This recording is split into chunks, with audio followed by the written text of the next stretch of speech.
Oh my God, here we are. Welcome back to the blockchain basement. We're a little bit behind schedule per usual. It's a little bit, I had to get shaved. Me and Owen were discussing our eating plans for the future, trying to dig up Isaac somewhere in the building because me and Owen just realized that we have not eaten yet today, and that is a problem. But welcome one, welcome all to the show. We need Isaac to go to El Nepal is basically what needs to happen. You need to turn your mic. You got to let him know. Shout out to everyone. Manawak, good to see you again, man. I had Manawak in the office for the pizza party on Friday.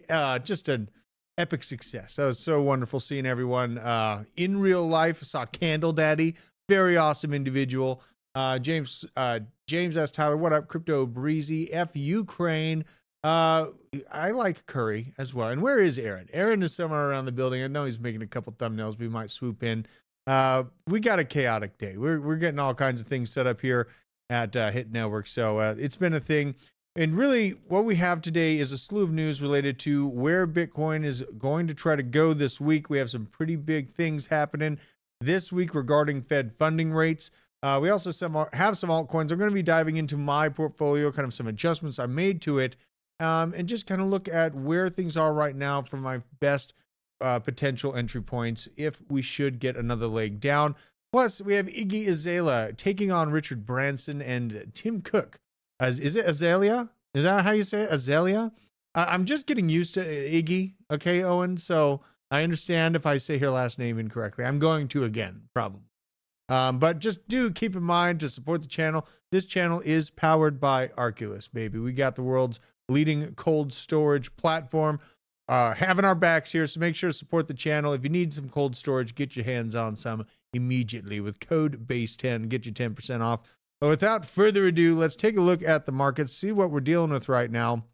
Saw Bitcoin playing a tug of war with $70,000 right before we went live. Had a big moment where it was trying to break up. It did kind of bust out of this very flat zone. This is where I see a lot of people getting bored out of the markets right now. We have on the week just a very, very tight price action.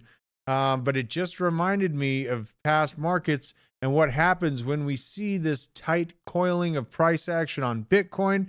There are some good things to come. But the rest of the markets here, let's check out what we're looking at. I covered Ethereum this morning, sitting here hovering at 3,700. Solana fighting the 162 level. I do actually expect Solana to be trying out 200 here over the next few weeks in light of everything. One of the most aggravating things I am seeing on this damn coin market cap rundown here is XRP sitting here at number 7, 49 cents, lost the 50-cent level, regardless of all the bullish news and all the wonderful things that seem to be happening every single day for XRP, yet still the price below 50 cents again. And Cardano, highly aggravating, 44 cents. Avalanche still hovering around the $32. So I have aggravation about Avalanche getting stuck at $32, but the bag build was around $10 and some change. Literally the same time, the price was very, very similar for XRP and Cardano. So that is the, I mean, if you ask me what the biggest gripe for people in crypto right now is, why the hell are these blue chip coins like Cardano and XRP not moving? I'm going to be digging into that. It's a very loaded subject. We have a lot of opinions on why Cardano is stagnant on price action, why XRP's on kind of a hold. Chainlink sitting here holding the $16. Polkadot took a little bit of a haircut, down $6.55. Near Protocol coming in at exactly the same price, $6.55. Very interesting to see. On the Bitcoin price action, I've been seeing some things. I've been looking into the graph. I've been feeling at this moment in time where I showed you earlier, this price coiling right here for Bitcoin over the 7 days just made me look a little bit deeper here. Now, this is what I found, is that this Bollinger Band is getting very, very tight. This Bollinger Band, I essentially just think of it as a spring. When we get tighter and tighter price action and this band continues to constrict, it pushes it into a moment of explosion. Now, that moment of explosion can be up or downwards, but me generally thinking I am expecting us to actually try and break the $74,000 level from this compression. We have hit our head against the ceiling of 72K. Yeah, we do got to break that. But you know what? When this thing continues to contract the way that it is, I don't see anything stopping Bitcoin from breaking past that 72K level. Now it's just a matter of really time. It's shown extreme strength against all of the calls for sell-offs. The market's over. Oh my gosh, missiles are hitting Israel. This crazy war that we see across the seas continuing to escalate. Oh wait, we're still in a bull market. We're still on this health on a shelf. And that's really kind of where I see Bitcoin going here. We can pull up the MACD a little bit so you can check this out as well. This was that initial pump up from the ETFs. You have the MACD flipping. Very, very good things on the momentum side for this. Fall back down too with three, really, if you count them, 4 wave sessions in the red. Now back into the green on the MACD, and this thing is coiling tight right here. So you can see when the blue line is over the orange that you're in just a general upswing on the MACD side. We have right now the orange dominating the blue line on the daily. Let's go to a couple other time frames here just to get a better scope. We'll go to the 4-hour and zoom in a little bit, and you can actually see that that positive upswing on the MACD is rearing its head on the 4-hour. And this constriction of the Bollinger Bands is even that much more exacerbated. When you go in here, you zoom in on the 4-hour, that thing is getting really, really tight. And in my experience, when this price action happens this way, big moves come for the markets afterwards. And I forgot to give out a shout. XR Pete, what up? Music Tags, Nicole Minnis, of course, Danny Bird, Web3Me, what's up, everyone? Bullish on Parade. So this is what I'm feeling on the Bitcoin graph at large. It showed the Bitcoin dominance this morning. Really, we're just ranging here. It's putting up some stronger dominance from Bitcoin as of late over the past week. We did have this nice juicy red candle about a week and a half, 2 weeks ago that made everyone think altcoin season's coming soon. I said, hold on, guys. We got some more ranging to do. I do still have the opinion that we have until about November of 2024 until this thing really starts to break to the downside and Ethereum and other layer ones start running. But the world is a crazy place, a crazy enough place where I have to figure out how to pronounce Iggy Azalea's name correctly. What is her name? Is it Azalea? Azalea. Okay. So Iggy Azalea, she came out with a token. I'm sure you all remember this mother token. Absolutely going bananas. It is at $188 million market cap, a meme coin about a celebrity. And, you know, just for 100% transparency, I was like, there is a very, very minimal chance that this thing resurges, but she actually kept on it and she stood by the project after this initial meme coin sell-off. And, you know, it's understandable why you saw people selling off on early entry points to this thing. It was up by nearly 2,000% very, very quickly over the span of about a day's time. And then after that fell way back down. And I knew some people that were actually YOLOing into this thing. I, you know, not a huge fan of Iggy. I really don't know anything about her, so I didn't get it. It shows my problem with not following people in pop culture, because apparently people do care about Iggy Azalea. And this thing has since absolutely rocketed to $188 million market cap. So I'm like, what the hell's going on? There must be some long-term game plan for why she would launch a meme coin. And not only that, a meme coin on Solana, right? And so when I really see all of this news breaking out this morning, it makes a lot more sense. Iggy Azalea's mother token expands utility with a new telecom venture. You buy phones and plans for service with the cryptocurrency mother. Apparently, word on the street has it. So following its launch less than a month ago, the mother token is set for a significant utility upgrade. Iggy, I'm not going to say her name over and over again. I'm not going to keep butchering her last name because that's not right. You know what I mean? I'm just going to call her Iggy, maybe Iggs. Iggs revealed plans to integrate reintegrate a co-founded telecom company, enabling the purchase of phones and monthly cell plans with the mother token or Solana tokens. Unreal Mobile is identified as a telecommunications service provider facilitating the integration here. As Azalea's venture unfolds, it could pave way for enhanced applicability and widespread adoption for cryptocurrencies by mainstream audiences. So I'm like, okay, seriously, what the hell is Unreal Mobile? What is this? I go to the website here, and it's people yelling at bananas. It's people yelling at bananas, being excited. Is that Iggy right there, Owen? I mean, that kind of looked like Iggy. This guy's licking a couple dollar bills. You know, dollar bills are very unsanitary to lick. So I was kind of concerned about the advertising here. Apparently it's $20 a month for best wireless service. They have a slew of these different packages that you can go with. And I'm like, okay, so what is she launching a phone? Is she behind like this new telecom company? Go to get a new phone here. And it's basically just Apple iPhones. You get sold Apple iPhones from the website. And then it is actually powered by, I did a little bit of more digging on what powers this network. It's powered by AT&T. So now we have Iggy, you know, dropping this meme coin. Obviously it did well. It did $188 million market cap. It's here. It's a thing. But now it makes sense when she's talking about rekindling a failed telecom company. And we had these insane clips. I got to listen to this. This is an interview I think she did with Thread Guy. This from Airdrop's crypto dweebs making fun of Iggy as gas or acting as if they knew what gas is or what it does when they arrived. Iggy is crypto adoption in the moment, whether you like it or not. Abstraction can't come soon enough, except it won't matter if there's no product to use. Let's have a listen to this. Let's see what we think. I'm not mad at this man's opinion, whatever. I question what you're doing with gas money, so it's rich of you to have an opinion about charities and hospitals, whatever the fuck you're saying. I'm like, that's rich. Let's talk about the gas fees, but the gas tax. Okay. Maybe some people shouldn't have an opinion sometimes. Okay. So you are correct, Iggy. Sometimes people should not have an opinion. That is accurate because gas fees are actually what pay for the network security and all the nodes interacting to verify the data. So there is an actual use case for the gas fees. And the complaint about Ethereum gas fees, I hear it time and time again.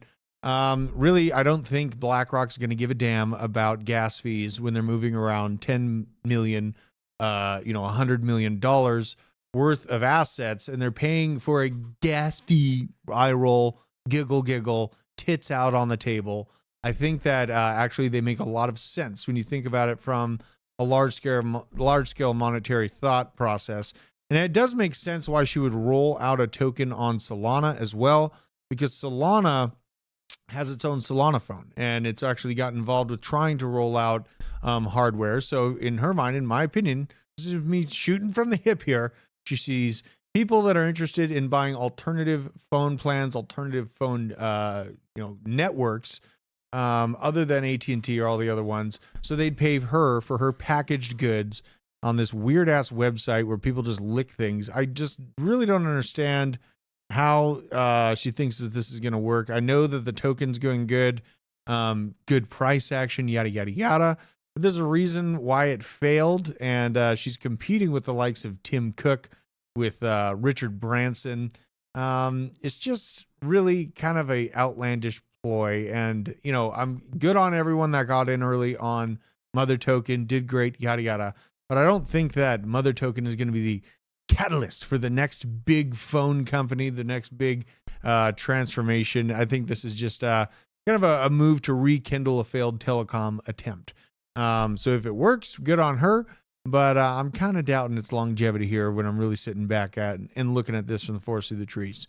Now, okay, we got to talk about some lofty Bitcoin predictions. I know that there's lots of hyper bullish sentiment out there, and it is a bull market. There's no denying that. I'm operating my trades on that thesis.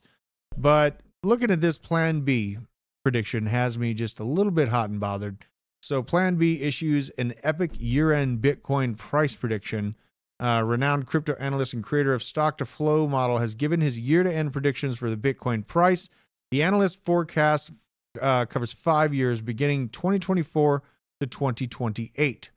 Plan B's year-end Bitcoin price prediction is as follows. My best guess Bitcoin scenario in the 2024 to 2028 timeframe Isaac, what is up? So Plan B is looking end of year for 2024 at 0.15 million or $150,000. 2025 calling for $800,000 Bitcoin, and in 2026 $400,000. So he's thinking that the peak comes, we hit $800,000 and then fall back down to $400,000 and again down to $300,000 the year following in 2027. And then he's calling for the resurgence. Oh yeah, Isaac El Nepal. Where's Isaac? Did he just leave? We need Isaac. He just ran out of the building. I know. Owen, what are we going to do about this? You should see Owen right now. He is like literally, he's about to end the stream. Owen's about to end the stream, guys. Like he's really hot and bothered. We need Isaac in here immediately. So, all right. So we got the, yeah, he's ending the stream. Sad days. So from the analyst chart, Bitcoin reached projected to reach $150,000 by the end of this year and $800,000 by 2025. The Plan B highlighted hacks, scams, defaults, forks, crackdowns as risks that could interfere with the bullish forecast for Bitcoin. Obviously, putting the disclaimers out there. Another key factor that could push Bitcoin's price higher is increased adoption from institutional players through the spot Bitcoin ETF products. Okay, let's read the rest of the news before we judge this too hard. Okay, so what's the area? What's the environment that he's calling for these in? There's $12 billion in Bitcoin shorts that are stacked up that will be liquidated at $74,000. Right now, there is liquidity above us to break down the bulls. I know last week we were highlighting that a lot of traditional finance funds were shorting Bitcoin like crazy. Hasn't really worked out yet. We'll see if that plays out. But the ETF holdings themselves are surpassing $70 billion or 5% of all Bitcoin supply. Significant milestone for crypto industry. The total holdings of global spot ETFs for Bitcoin have surpassed this level of $70 billion. This equates to 5% of all Bitcoin out there. Development highlighted the increased institutional interest, one of those catalysts that he's looking for to actually make that top end prediction come true. Let's just read a little bit more. Spot ETFs have emerged as a dominant force in the crypto market. The holdings now exceeding that level, yada, yada, yada. Oh, there you are. Isaac, did you get the El Nepal request? Are you going to El Nepal right now? Yeah, to get Mexican food? Like right now. Yeah, we heard it. We heard it here first. We need to go get El Nepal. Okay, we need to get El Nepal. The place is just amazing. So now approximately 700,000 Bitcoin, 776,000 Bitcoin held by these ETFs globally. The surge in ETFs largely driven by these leading asset managers like BlackRock and Grayscale. Exponential growth, yada, yada, yada. I mean, yeah, we have great inflows into these ETFs. The exchange levels are very, very low. This is one of the catalysts that you need to be calling for if you're looking for an 800,000 Bitcoin price. But honestly, at the trajectory that we're at right now, and let's just go this. Let's go here. There it is. So we're backing up. I'm going to go, if I'm doing a larger prediction, if I'm looking at this thing on where we could top out at, let's see, I'll pull this down. So this is kind of a lot of price action dating back to about 2017.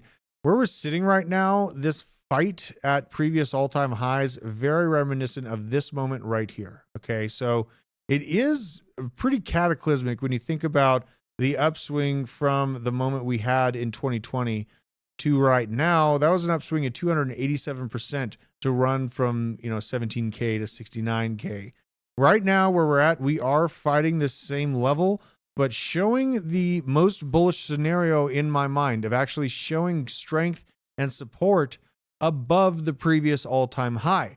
This is ahead of schedule when this is actually happening. And to imagine an upswing this year to $150,000, I am not writing this one off. We still have, what is it? It's June right now. Is it June? Right now it's June. So we have, 5 months, maybe 6 months left in this year. That is plenty of room to actually get to this level, but I do expect a blow off top more so in the 200 plus K range for Bitcoin. Obviously, meaning many very juicy details for our altcoins that we love so much. But, this plan B prediction, I don't 100% disagree with the 2024 call, but I think that $800,000 in 2025 is just a bit much. That is a little bit too fast. I know things are going very well. We have all the regulatory clarity in the world we could ever hope for as crypto degens. Yes, we made it there first, but these things will take time. If we're talking about $800,000 Bitcoin, that is much more of a 2030, 2028 type conversation for me, because I think we have quite a ways to go before we get there. That's just me personally. I know some people, actually, I don't know if I've met a single rational person that has agreed with that near $1 million call for Bitcoin in 2025. I don't think I've met a single person in their right mind that thinks that Bitcoin is going to hit near $1 million a cycle. I haven't. And those calls for we're going to $1 million, they're all going to be happening right at the frothiest part of this bull market. And you have to keep in mind that time where we think all of our favorite altcoins are going to cure cancer and we're going to start driving around on Solana vehicles and Iggy Azalea is going to be the provider for my cell service in real life. That is when we've reached the actual peak of the market. I don't think we're there yet, guys. Like last peak of the market, we had people walking around in, God, what were they? I can't even remember. It was like Steppen token on Solana. They were earning Solana just to walk around. That was peak bull. That was definitely peak bull. Bitcoin did have a little bit of FUD this weekend, though. A bit of developer conflict, a little bit of misinformation going on here. We got Bitcoin news highlighting a Bitcoin Core bug, panic unfounded. We have a misunderstanding in the OpTech newsletter caused a worry about the eventual vulnerabilities in Bitcoin Core v24.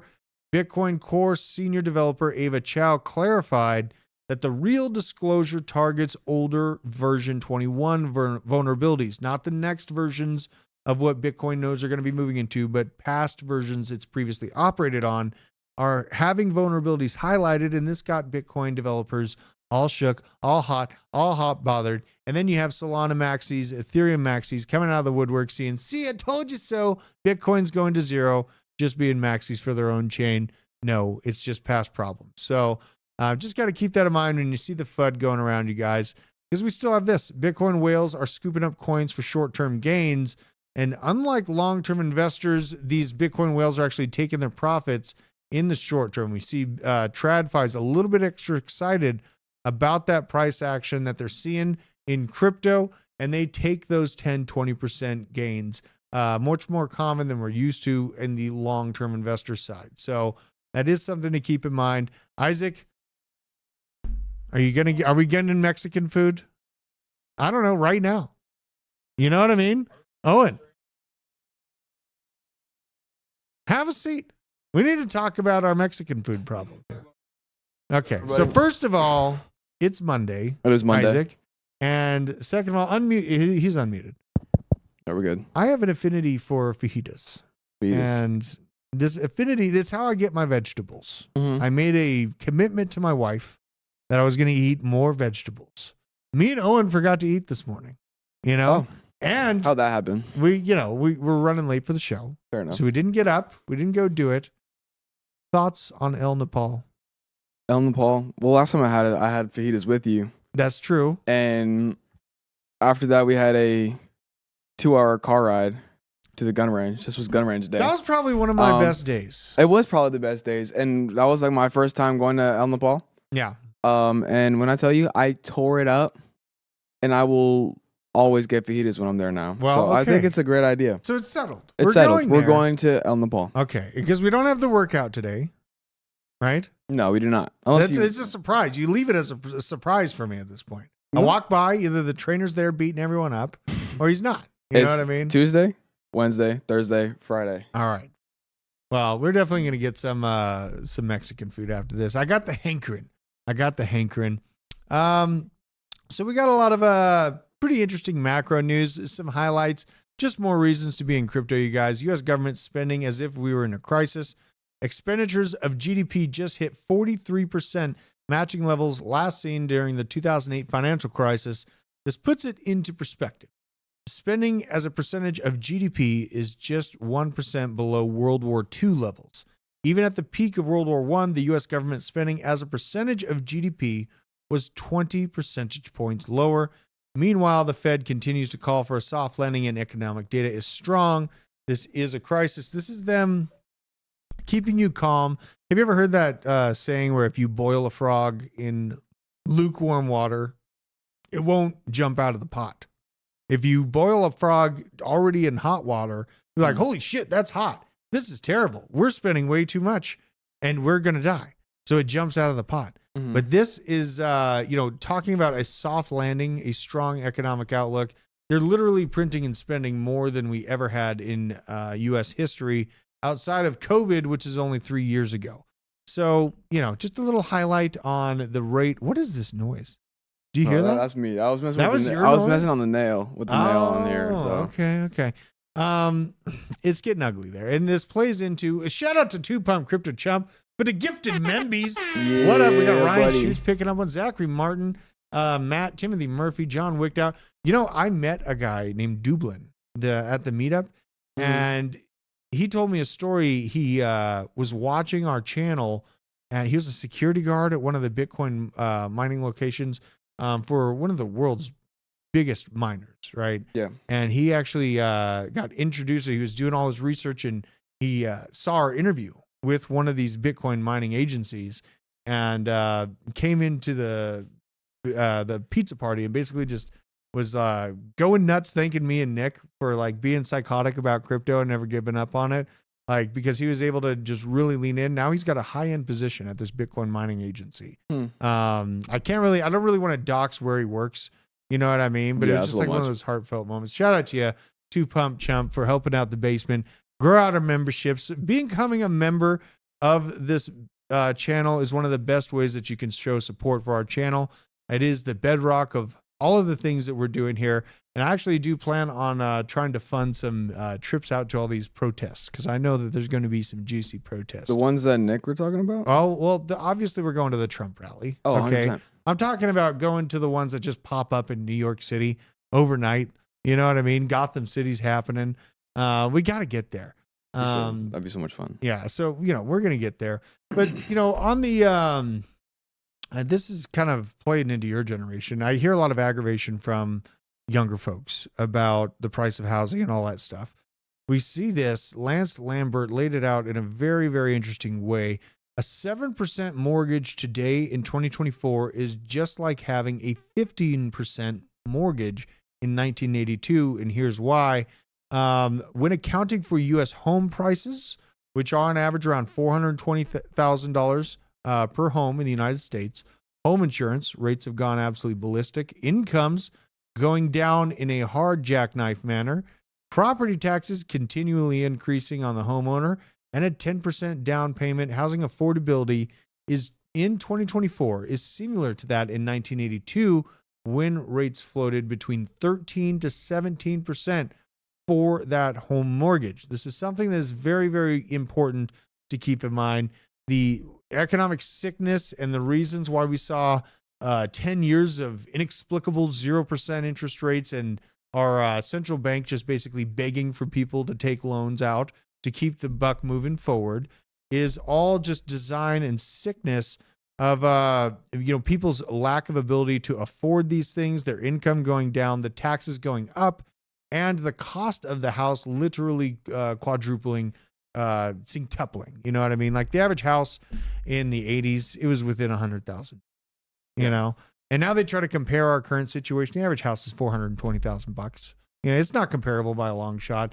It's just it really sad to see this current. That's I'm telling you this, Isaac. I almost feel like I'm trying to give you like advice here, but for the love of God, get land, okay? 100%. Please, I know you're going to be told that van life is it. You got Chris Farley talking about a van down the river all the time. You know what I mean? Owning land is very important. Like that is, I emphasize that with every amount of my being. And, when I bought a house, they wanted me to put as minimum as possible on. Hey, you can cook the books. You only have to put 1%, 2% down. You barely have to put any money down for this house, right? And it's yours. And that's false. Please and I don't know how much is this advice that I'm giving you. This is what I This is great advice. I'm taking it all to heart. Yeah. So I want my backyard to be like yours. Well, okay. You know what I'm saying? I mean, it's not. It's a lot of work. My wife was giving me guff about the chickens this weekend. Okay. I have to kill a chicken. It's a lot of work. There's no denying. Like I got bit and I nearly taken out by a spider this weekend. Yeah, I heard about that. You got bit on your foot, right? I had elephantitis. Yeah. Yes. I couldn't even put my shoe on. That's awful. So it is work. I'm not going to say it's not work, but by God, for the love of God, please get some land in your life. Owen, let's run that beautiful mid-roll. The Blockchain Basement is powered by Arculus. This is the world's leading crypto cold storage where you can easily secure, buy, swap, send, and receive all your crypto with a simple tap using 3-factor authentication to make sure to keep your assets safer than ever. Make sure to support the channel. Use code BASE10 and click the link down in the description to get your hands on your security today. Yeah, They baby. can probably hear me discussing my El Nepal plans. I'm very serious about fajitas if you can't tell. So yeah, Isaac, like I know things are kind of weird, you know what I mean? And the worse the economy gets, they come out and they say, hey, save. Make sure to save, right? They want you to save in that dollar. If I were to listen to them in COVID, crushed. I wouldn't, there was no way I'd own a home. There's no way I'd own vehicles. So, for anyone that's involved with crypto right now, me particularly, because I got 4 kids to feed. That's what I'm first and foremost concerned about. Seeing all this chaos and what those macro numbers I just showed you, there is a larger sickness happening in the underbelly. It likely won't happen where we'll wake up one day and, oh my gosh, the banks had to shut down because they realized they were being too irresponsible. No, they're just going to start more war and they're going to continue cooking the book forward to just try to hide it. So people are losing faith. This video I saw come out from Simply Bitcoin, I think is worth a view. Let's give it a watch here. You ready for this, Owen? Bitcoin is artificial gold. You're not producing anything. Crypto, and that simply flooded the system with money. Yes, we did. To suspend temporarily the convertibility of the dollar into gold.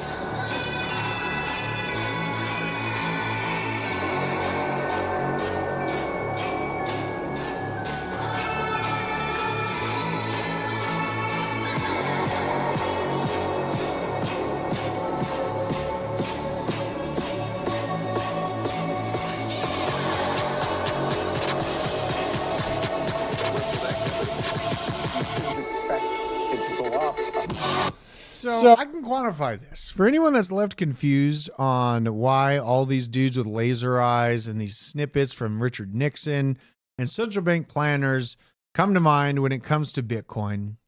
Bitcoin, the potential for what we could actually end up in here is a forcible transition from fiat-backed, Federal Reserve-created useless notes that are not backed by anything but war and death to a situation where you actually have a proof of work. We have computational mathematical power being used to solve blocks, and that is provable data that then computer systems acknowledge as valuable. It's as simple as that. And if that does happen, then all of these transactions and these $10 million missiles that we're dropping on $50 targets will have to go onto the ledger. People will be able to publicly see where all the spending is going, and they'll be able to change their position from there. You know what I mean? I think that loses its luster when people they just think, we're going to war. They don't understand how much money is being used to actually perpetuate that conflict, Yeah. I think there's this endless bucket of resources that we have. And it's really, it is pretty aggravating to think that the larger amount of the population's asleep right now. That's why I wake up every day putting my damn shoes on, getting ready to go fight for it again. Maybe I can get one more person paying attention to crypto every single day. You know what I mean? Yeah. It's just you gotta start somewhere. You gotta start somewhere. Did what's that? you? There was this news clip that me and Hudson were looking at this morning. It was like a Chinese news television channel. Oh yeah, Chinese agency saying everyone's gonna Said die. Everyone's gonna die if Yeah. Bitcoin becomes the standard currency. Yeah. Hot take: you're not gonna die from Bitcoin being the standard currency.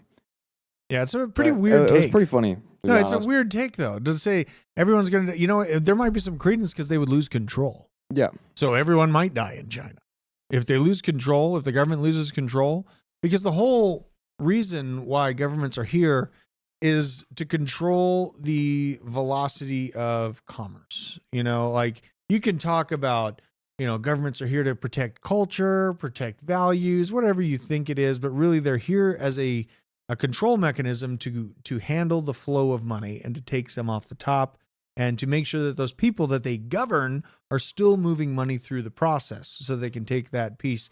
And really when you think about China losing control of their money movements. Yeah. I know it sounds hyperbolic, but China's a pretty controlling government. You know what I mean? And they have a pretty strong monopoly on violence. I mean, just say it's shortly, you saw what happened. Like in COVID, our apartments were easily closed. The society was easily patted down. If Bitcoin does win, God, that's a dark thing. But okay. Because look at like Bretton Woods 1.0, the world reserve currency system we have right now was put in place after World War II. We had to fight tooth and nail to take control of the world flow of money, right?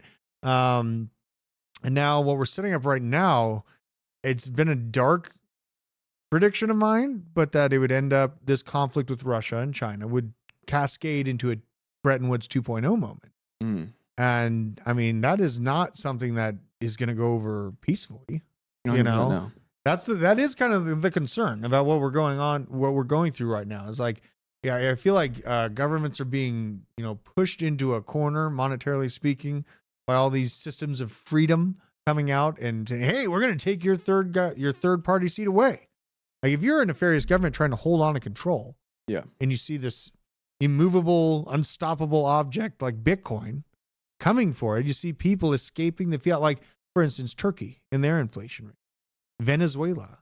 Like wouldn't the Venezuelan government want to keep people in their dying fiat than be able to escape to Bitcoin, which is now worth eons more than the traditional fiat? Yeah. And that's where the thought process, that's where my mind goes with that. You know what I mean? It's, I don't think that China likes, I really don't think that any central bank likes Bitcoin. Nobody, no government official, no bank like Bitcoin, because it's decentralized and they can't move their scandalous elite money around. No, and they can't control it the way that they love doing it. You know what I mean? Like, and as the world wakes up, the trust in central banks, look at this picture. This is the trust in central banks right now. It is that button holding the president of the Bank of International Settlements jacket together. People are waking up. They have very minimal hope left for central banks to do the right thing by the people. And this is showing all over across the world. In Italy Prime Minister Giorgia Meloni, Conservative Party, is set to win the most seats in Italy, beating the center-left opposition according to exit polls. This is just more parties that they're calling far-right, is what they're calling these parties. Largely, they're just nationally focused candidates that are calling out the replacement situation that is happening in Europe. It is undeniable. No matter how hard tech tries to make it to post a video of what's actually happening on the ground, people have stopped caring about the censorship. They've just continued to move forward and fight back against it.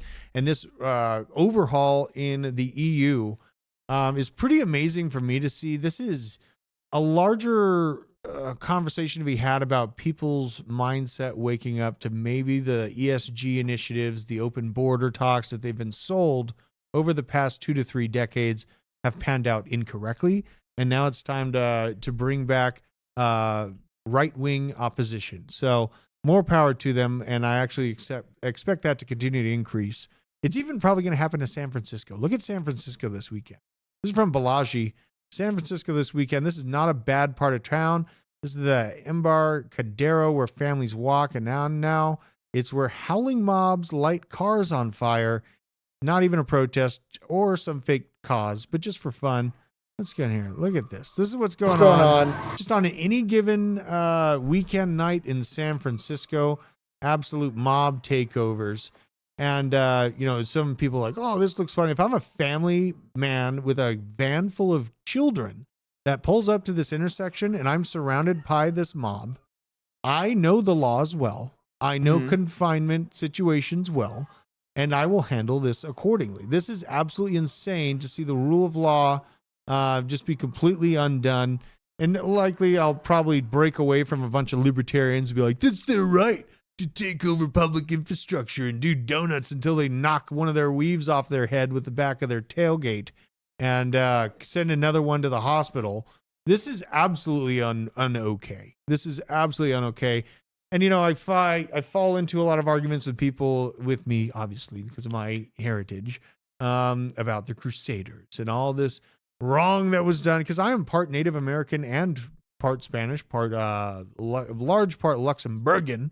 But, when this country was taken by, settlers, it was not just we walked in and just overtook everything. Like, America was a war grant of different factions of Indian tribes. And some Indian tribes had the upper hand over others, and they were scalping each other. God, I'm going to get banned for this episode. Yeah, I know. Doing great though. Really, it's they were conquered. They were conquered. And at a point, you got to ask yourself, where is the line? What is okay and what is not okay? If you're a family, if I'm a dad driving up to this intersection, seeing a freaking vehicle on fire for no reason, there's no, even if there is a reason, that's not okay. And burning public infrastructure, not okay. Widespread drug use, not okay. I'm trying to bring my kids up in a wholesome planet, and that is just not doing it. And I'm not sorry about feeling this way. This is insane. Okay. This is insane. So a lot of people call Lindsey Graham two-faced, understandably so. Here's him just saying it straight to our face. The real dirty reason why you see what's happening with Zelensky and Putin is going on. Let's have a listen. What did Trump do to get the weapons flowing? He created a loan system. They're sitting on $10 to $12 trillion of critical minerals in Ukraine. They could be the richest country in all of Europe. I don't want to give that money and those assets to Putin to share with China. If we help Ukraine now, they can become the best business partner we ever dreamed of. That $10 to $12 trillion of critical mineral assets could be used by Ukraine and the West, not given to Putin and China. This is a very big deal. How Ukraine ends. Let's help them win a war we can't afford to lose. Let's find a solution to this war. But they're sitting on a gold mine to give Putin $10 or $12 trillion of critical minerals that he will share with China is ridiculous. Okay. So are they trying to win the war, or are they trying to get a trade partner for trillions of dollars? Well, and war is a game of resources. Yeah. And also you pair that with I've been saying this for years, but like the country that controls the production of data systems and computer systems in the future will hold on to that world reserve status. So we look into what are the main resources? What are the resources we're talking here? Most of the deposits of metallic minerals and the largest iron ore basin are connected with the crystalline base of Ukrainian shield. In addition, complex primary deposits of a slew of different items. These are all strong magnets and basically key components for producing electronic components, plus the uranium, obviously. But Lindsey Graham sitting up here just admitting clearly, no, we want the resources. We want it. We want Putin to not have it.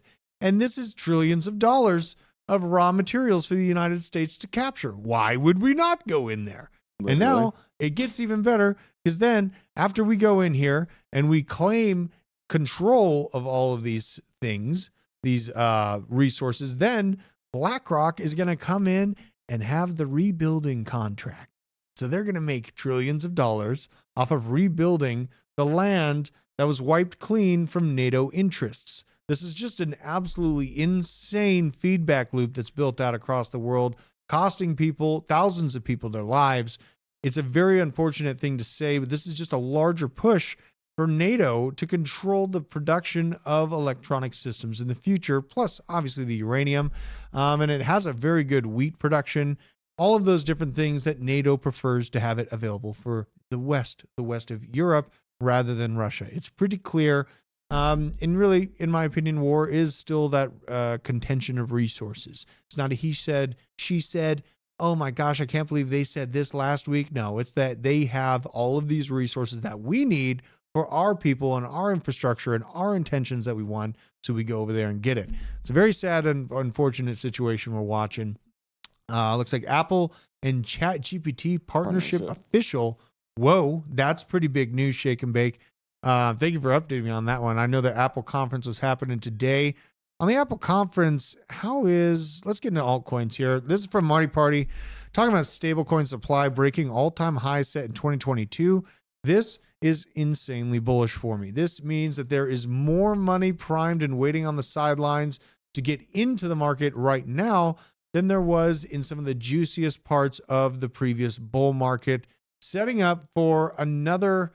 I showed you the Bitcoin graph where we're sitting here flirting with the previous all-time high, building that level of support, seeing this going just above the all-time high for stable coins, ready to dump into the market and buy hot L1s. Very, very bullish. I wonder how Render is doing right now on the heels of the conference, because I'm going to be diving into some of my, oh my gosh, whoa, $8.92. Okay, I need to get some. Okay. Hold on. We're buying Render right now, guys. Hold on. This is an emergency. Okay, so but we could. So it's base floor. You can see the stumble 2 points at about $7.50 here. Before the awesome times started for Render, where we pumped to about $13, the stumble 2 was $7.50. Then it had a breakdown, a big breakdown in price. A lot of people thought the whole altcoin market was going to roll over. It did not. Stayed on its healthy shelf. But it broke down to $7.50 once again, sitting here at $8.92. You know what I'm going to do?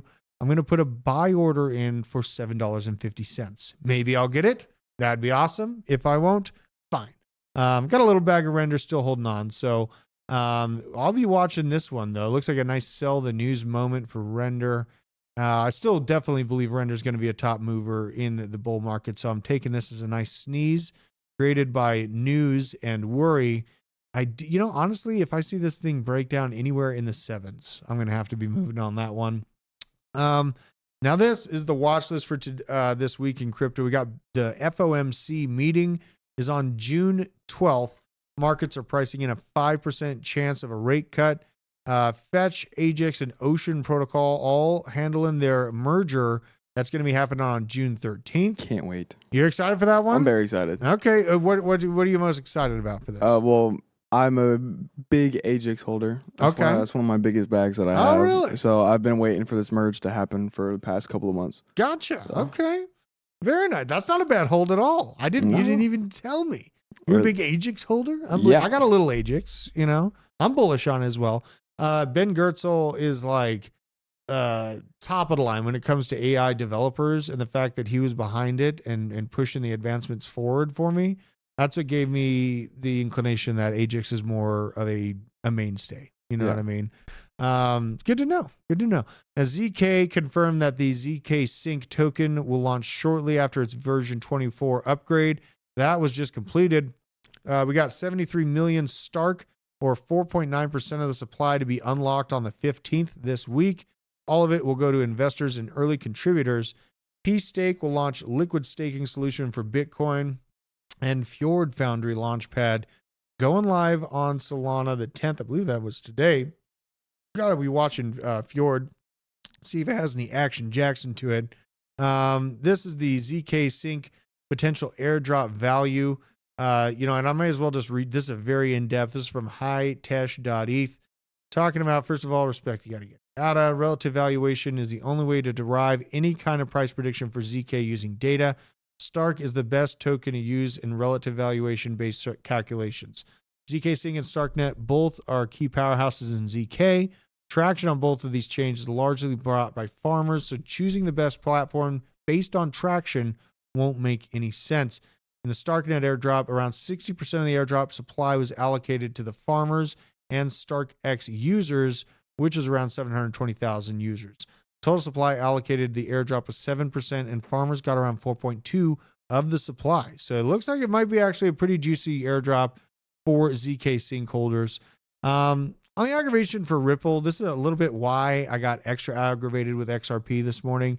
We had the news 6 hours ago that Ripple partnered with the National Bank of Georgia. This is the country, Georgia, that Ripple is partnering with to digitize the economy. Now, okay, and it gets worse. I mean, when I keep reading the whys, Ripple continues to deepen its CBDC collaboration with the Republic of Georgia by exploring the ways to digitize the local economy. I can't wait to get in early and invest early on the next prison I'm going to live in. Yay, so fun.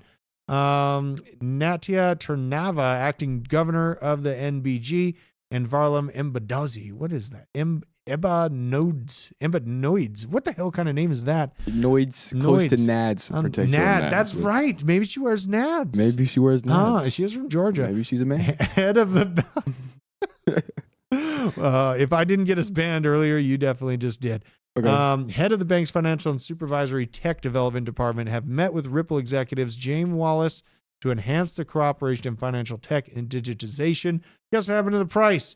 Let's see. Did anything happen to the XRP price? Was amazing institutional adoption news? No, nothing at all happened to the price. In fact, this sucks. This sucks very bad. Look at the yearly on this. This is absolutely crazy.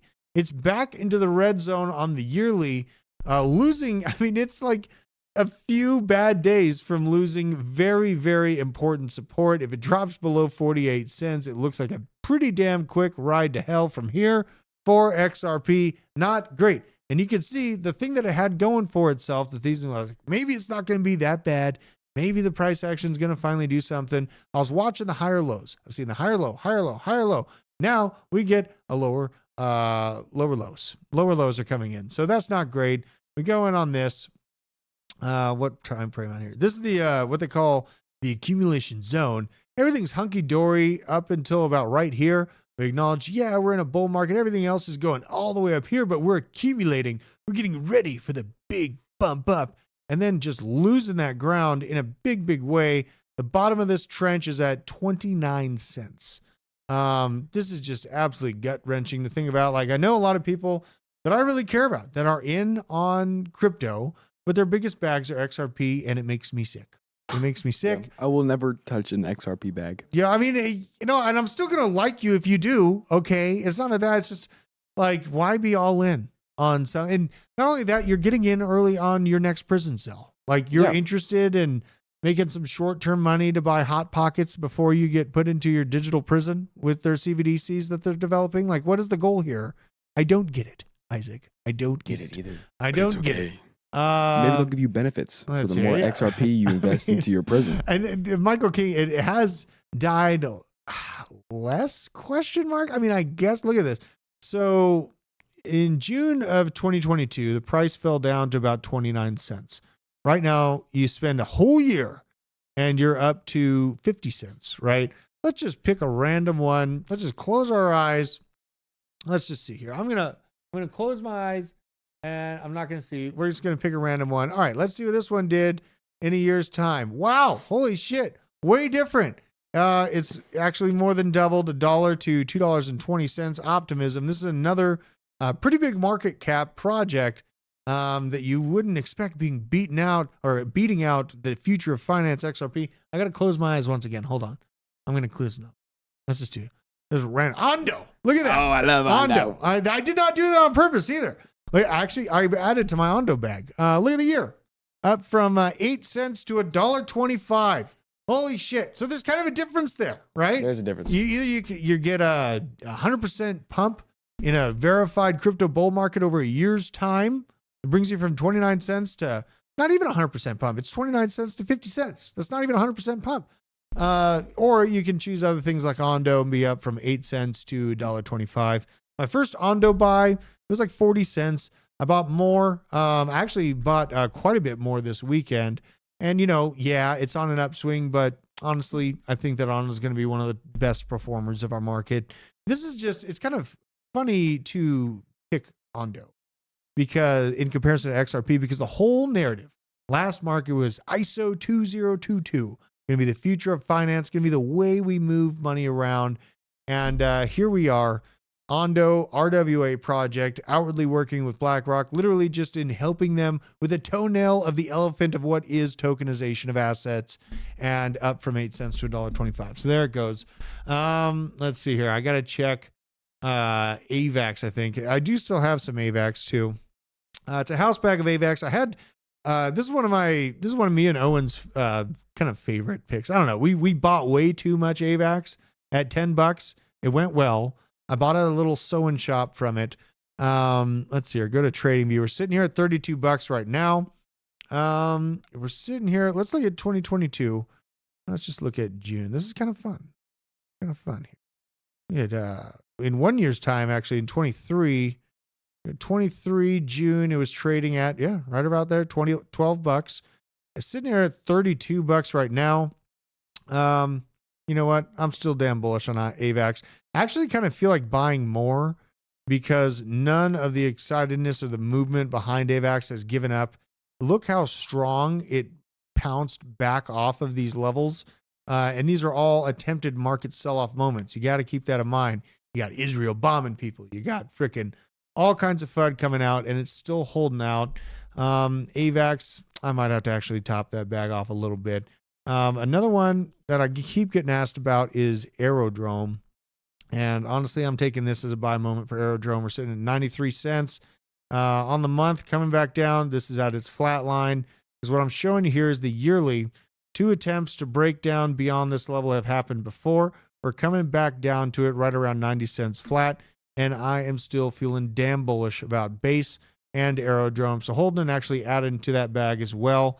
And NEAR is becoming a bigger and bigger part of my portfolio. So take advantage of this moment. We broke below $7 and I just had to top off just a little bit more. And on the year, you can see, I mean, this is a great comparison. This one on the year, $1.20. And my wife got in on this thing at like $1.90. I hate myself for not listening to her back then. But now I have realized that this thing is showing no chill. And actually wouldn't be surprised if NEAR ends up in the top 10 of the market caps in 2025 at the rate it's going. So I topped that one off. It's just about kind of acknowledging, old bags, old crypto tokens that might not be the big play. It gets a little painful to see people that are a little bit blind to price action and just kind of fallen into this cult classic mentality. Let's see. And then also Cardano. Now, Cardano, we have one thing big coming for Cardano. We do have one thing big coming for Cardano. It is the conference. Now, I want to go here. Cardano conference had I think it's the Rare Evo. 2024 Rare Evo. Rare Evo is coming up for Cardano. They have been continually putting up updates, but it doesn't move the graph at all. But I think if some of the hype could be reclaimed at this conference, it's going to be going down on August 15th of this year. And, I wouldn't be surprised to see Cardano break out of this comparison to XRP and actually get back up, because Cardano had a big move right at about 77 cents, 78 cents is where it peaked out at.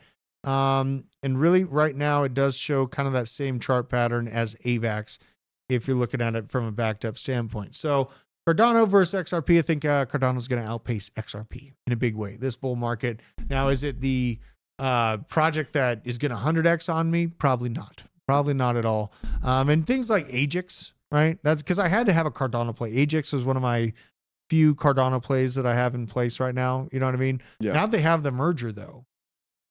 That's going to be interesting to see how ASI can do. And yeah, the big thing for I know the Chang fork, one of the upgrades I was kind of talking about, but it really doesn't seem to move the price action. I know it's good for developers and all that stuff. But God, it's like watching grass grow with Cardano. It's like, he means so well, it's not going to go well. You know what I mean? It's just like, we can't have nice things sometimes. Yeah. But you know what? It is what it is. And whatever we're buying, you know what I'm going to be making sure I do? I'm going to be putting that on cold storage. Thank you everyone for joining me and reminding you that this show is powered by Arculus. This is the world's finest cold storage platform where you can easily buy, swap, send, receive, and store all of your crypto using 3-factor authentication. And the real thing about this cold wallet is it's easy to use. That is what we're trying to get for the everyday person out there interested in crypto. It's easy to use. You don't need to be a coder. You don't need to be some kind of Mission Impossible hacker to utilize it. So make sure to get your hands on one for people that are asking you about crypto. It's the best way to spread decentralization. And make sure to use code BASE10 and click the link in our description to get your hands on one before we run out. So appreciate everyone in the chat. We got Caden Anthony, Nicole Ministator, Just Jin, Veteran Crypto. What up, my brother? Kenneth Quinn. We got Tommy Martin, Chef T Fresh, F Ukraine, Mr. Mark, Dirty Dan, Just Jim, Big Daddy. Talking about kidding me. No, I'm not kidding you, man. I'm not kidding you. We got all the people here. Bob from accounting. Good to see you, man. But we're going to get after it. We're not working out today, right? We're going to El Nepal. El Nepal. All right. We're going to get some fajitas. I'll see you guys tomorrow morning. Take care.